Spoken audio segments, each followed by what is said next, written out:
Hello, my name's Marty Marr from Great Ocean Properties. Welcome to our January market update. Well, there's two main themes that are going on at the moment.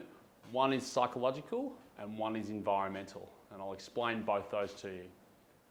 What we've seen from buyers is a genuine psychological response from being locked down for months in Melbourne. A lot of people have had a plan to escape the city at some point, and what we're seeing is a lot of people have worked out where they don't want to be and where they want to be in their future life. And what's happened is that a lot of people who've been thinking 3 or 4 or 5 years ahead have now decided to all do it now, and that's what we're seeing at the coalface.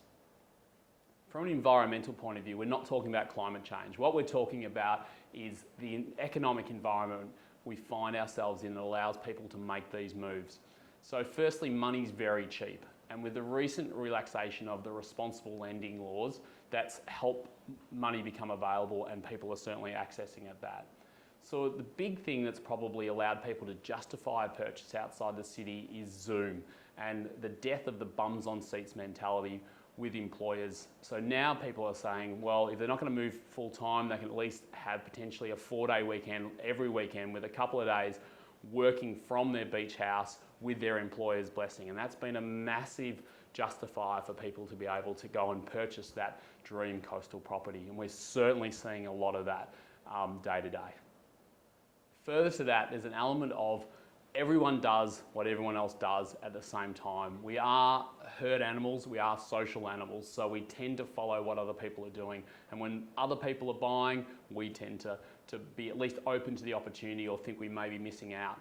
Where that escalates to is often a thing called FOMO, which is a fear of missing out. And we've certainly seen elements of that with some individual transactions that we've been doing, where we've been doing Zoom auctions with 5 and 7 participants, and there's a genuine fear of missing out. So that's been quite interesting to watch.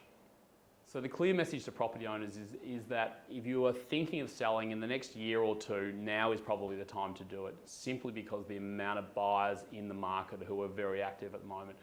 Looking forward, we don't know how long this buyer urgency is going to go on for, but we suspect that in 2021, if we get some normality back in place, then that people will get distracted and get on with their normal lives. So that urgency may come out, but right now is a great time to act. So if we could be of assistance in any real estate matter, feel free to contact us on the following numbers.